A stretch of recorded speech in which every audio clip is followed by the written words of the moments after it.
So hey there, I am Shivai and you are on Movie Explained in Hindi by Shivai। दोस्तों आज जिस movie को हम explain करने जा रहे हैं उसका नाम है बॉडी ऑफ एविडेंस, जो कि रिलीज हुई थी ईयर 1993 में। आज की इस मूवी में देखोगे आप एक ऐसी हवसी लड़की को जिसे हवस की ऐसी लत लग चुकी है कि उसने तो सारी हदें ही पार कर दी। वो किस तरह, कैसे कैसे, कहाँ कहाँ और क्यों क्योंकि ये सब आप आज की इस मूवी में देखने वाले हो। चलिए ज्यादा देर न करते हुए हम मूवी का एक्सप्लेनेशन स्टार्ट करते हैं। परंतु उससे पहले गुरु, चैनल को अभी तक सब्सक्राइब नहीं कर रखा है तुमने, अब ये भी बुलवाओगे क्या? प्लीज चैनल सब्सक्राइब कर लीजिए और हमारे सेकंड चैनल को तो बिल्कुल भी मत भूलना सब्सक्राइब करना। लिंक उसका नीचे डिस्क्रिप्शन में दिया हुआ है, वहाँ पर इससे भी तगड़ी तगड़ी मूवीज पोस्ट हो रही हैं। तो मूवी स्टार्ट होती है और हमें एक चीचा दिखाए जाते हैं जिनकी अभी अभी ही डेथ हुई है। तो इन चीचा का नाम है बद्री और हम देख पा रहे हैं इनके पास में ही एक टीवी चल रही है जिनमें इनकी ही गपागप वाली वीडियो चल रही है। खैर अगले दिन वहाँ पर पुलिस वगैरह आती है और वो इन्वेस्टिगेशन करते हैं, जिनमें उन्हें पता चला कि जब इस बंदे की अर्थात बद्री की डेथ हुई है तो वो किसी के साथ पेलन कार्यक्रम कर रहा था, क्योंकि उसके हाथ बांधे गए हैं और पेलन कार्यक्रम शायद इतना हार्ड वाला होगा कि इस बेचारे को करते करते हार्ट अटैक आ गया,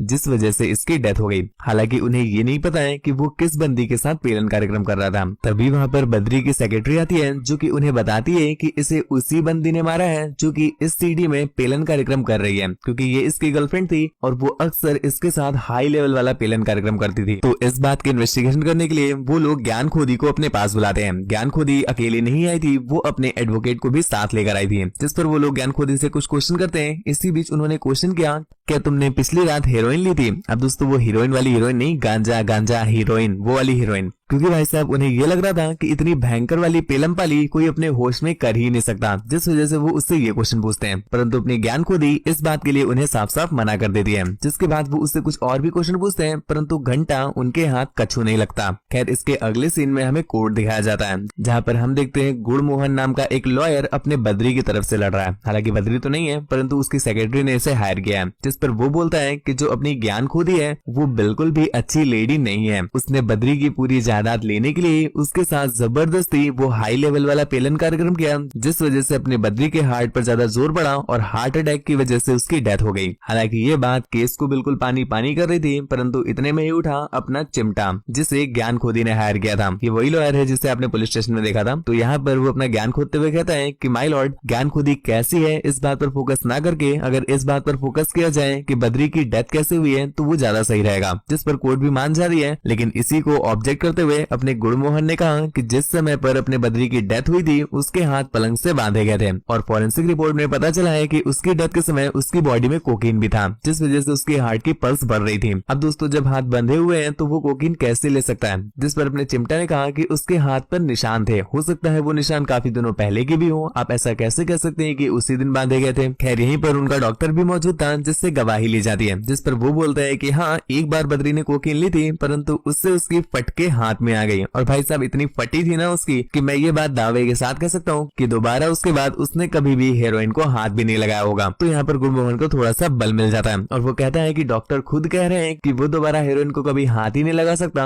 आप खुद ही बताइए वो अपने हाथों से हेरोइन कैसे लेगा? इस बात की पुष्टि कराने के लिए वो लोग उसकी सेक्रेटरी को भी बुलाते हैं, जिस पर वो कहती है कि बद्री पहले कभी भी हीरोइन नहीं लेते थे, परंतु मैंने ज्ञान खोदी को हेरोइन लेते हुए देखा है और वो हेरोइन लेती थी, हो सकता है उसने ही जानबूझकर बद्री की जायदाद को हड़पने के लिए, उसकी हार्ट बीट बढ़ाने के लिए उसकी ड्रिंक में हेरोइन मिलाई होगी। और न सिर्फ इतना ही, ज्ञान खोदी जो है वो तो भैया जी ठंडी ही नहीं पड़ती, उसे पेलते पेलते अपने बद्री जरूर बीमार पड़ जाते थे और हो सकता है कि उस रात भी यही हुआ होगा। परंतु चिमटा उसकी बात को काटते हुए कहता है कि ये बात कोर्ट में कोई मायने नहीं रखती, ये उनकी रोमांटिक लाइफ थी जिसमें हम इंटरफेयर नहीं कर सकते। खैर इसके बाद ज्ञान खोदने की और भी कई सारी बातें होती है, परंतु प्रूफ कुछ भी नहीं होता। लेकिन लास्ट में अपना चिमटा सही बाजी खेल जाता है। उसने कई सारी ऐसी रिपोर्ट पेश की जिसमें ये दिख रहा था कि जो उसकी सेक्रेटरी है वो खुद ड्रग एडिक्टेड है, हो सकता है उसकी सेक्रेटरी ने ही उसे मारा हो उसकी बाकी की जायदाद हड़पने के लिए। खैर इसी के साथ आज की तारीख खत्म हो जाती है और फिर एक बार इन्हें तारीख पे तारीख दे दी जाती है। उसी रात हम देखते हैं चिमटा जब अपनी ज्ञान खोदी को छोड़ने के लिए उसके घर पर आता है तो ज्ञान खोदी उसे एक खोदी सेशन करने के लिए कहती है, परंतु चिमटा उसे मना कर वहाँ से जाने लगता है। परंतु जैसे ही वो कार पर बैठा उसके अंदर का भी भी मैन विल बी मैन जाग उठता है और यहाँ पर उसकी अंतरात्मा कुछ इस प्रकार से उससे बातें करती है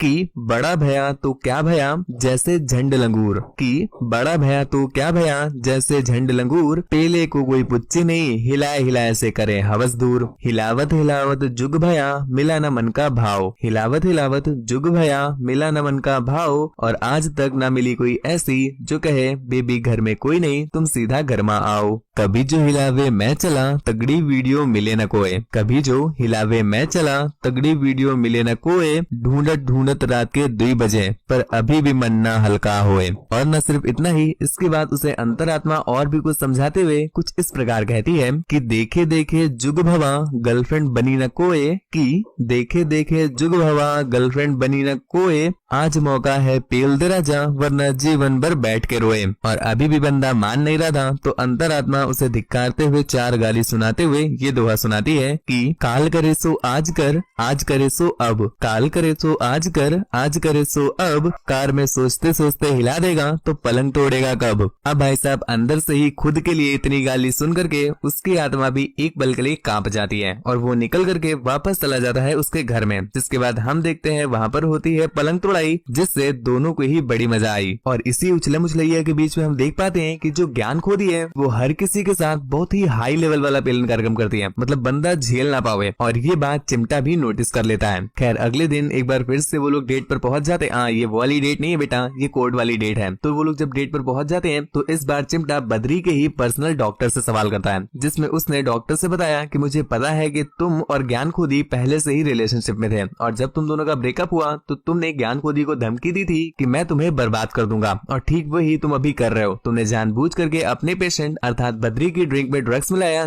जिस वजह से उसकी डेथ हुई, और तुम अब ये साबित करने में लगे हो कि उसकी डेथ ज्ञान खोदी की वजह से हुई है। तो ये झूठ बोलना बंद करो और अब सारे सबूत तुम्हारे खिलाफ में है। खैर उसकी इस बात में काफी दम भी था तो कोर्ट उसे कहीं न कहीं सपोर्ट भी कर रही थी, लेकिन अभी तक पूरी तरह से क्लियर नहीं हुआ है। तो एक बार फिर से तारीख पे तारीख मिल गई। खैर आज भैया जी ने काफी अच्छे से केस लड़ा है तो घर जाकर के भाभी जी भी उन्हें काफी अच्छे से उनकी फीस देती हैं, और फीस कतई इतनी तगड़ी कि दोनों पसीना पसीना हो जाते हैं। खैर इसके अगले दिन जब फिर से वो लोग डेट पर जाते हैं तो यहाँ पर उन्हें एक अनजान सा गवाह मिलता है, जिससे कि अपना चिमटा बिल्कुल जानता ही नहीं था। और जब उस गवाह से उसकी गवाही ली जाती है तो वो बताता है कि मैं ज्ञान खोदी के साथ पहले रिलेशनशिप में था और वो मेरे से पहले भी कई सारे लोगों के साथ रिलेशनशिप में रही है, जिस वजह से उसकी जो खोदन कार्यक्रम की आग है वो बहुत ज्यादा बढ़ गई है। और वो किसी के साथ भी पेलन कार्यक्रम करती है तो भैया इतना हाई लेवल वाला करती है कि हार्ट वाला बंदा तो बिल्कुल मर ही जाए। और ठीक ऐसा ही वो मेरे साथ भी करने वाली थी, क्योंकि उसने मेरे दोनों हाथ बांध करके मुझे पूरी तरह से रेडी कर दिया था, परंतु मैं काफी डर गया और मैंने उससे ये करने के लिए मना किया,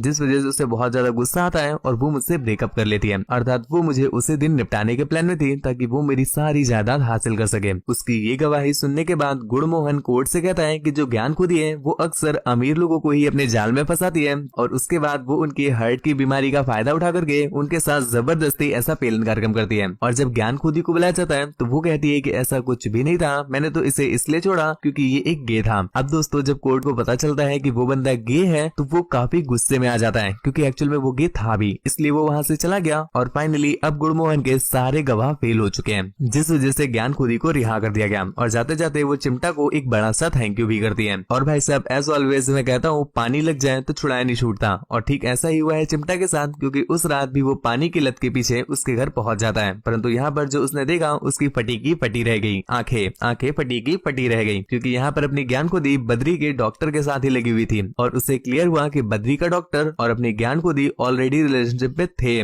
बद्री के डॉक्टर ने ही उसे बद्री से सेट करवाया था, क्योंकि बद्री का डॉक्टर जानता था कि बद्री को हार्ट की प्रॉब्लम है और उसे कोकीन का ओवरडोज दे दिया जाए और हाई लेवल वाला पेलन कार्यक्रम करवा दिया जाए तो उसकी डेथ हो जाएगी। और जब उसकी डेथ हो गई तो सारी प्रॉपर्टी मिल जाएगी अपनी ज्ञान खोदी को, और उस प्रॉपर्टी को डॉक्टर और ज्ञान खोदी आपस में बांट लेंगे। जिसके बाद वो उस डॉक्टर का भी दिल तोड़ देता है ये बता करके कि भैया जी ज्ञान खोदी तुम्हारी भी ना हुई, क्योंकि उन्होंने मेरे साथ भी गपागप संपूर्ण रूप से किया है, वो भी एक बार नहीं 2-2 3-3 बार। ये सुनकर के डॉक्टर को बहुत गुस्सा आता है और वो ज्ञान खोदी को इस पर क्वेश्चन करता है। ज्ञान खोदी के पास कोई रिप्लाई ही नहीं था तो उन दोनों के बीच फाइट स्टार्ट हो जाती है। वो फाइट काफी लंबी चलती है, परंतु एट लास्ट हम देखते हैं कि वो डॉक्टर एक गन लेकर के ज्ञान खोदी को ही निपटा देता है, जिस वजह से ज्ञान खोदी की वहीं पर डेथ हो गई। और अगले दिन पुलिस आकर के सारे एविडेंस बटोर लेती है। मूवी के एंडिंग में हमें यही दिखाया जाता है कि आखिर बुराई कितनी ही बड़ी क्यों ना हो, परंतु जीत सच्चाई की ही होती है। जिसके साथ ही ये मूवी यहीं पर एंड हो गई। मूवी आपको कैसी लगी हमें नीचे कमेंट करके जरूर बताएं। बताना। ऐसी ही और भी ज्यादा इंटरेस्टिंग वीडियो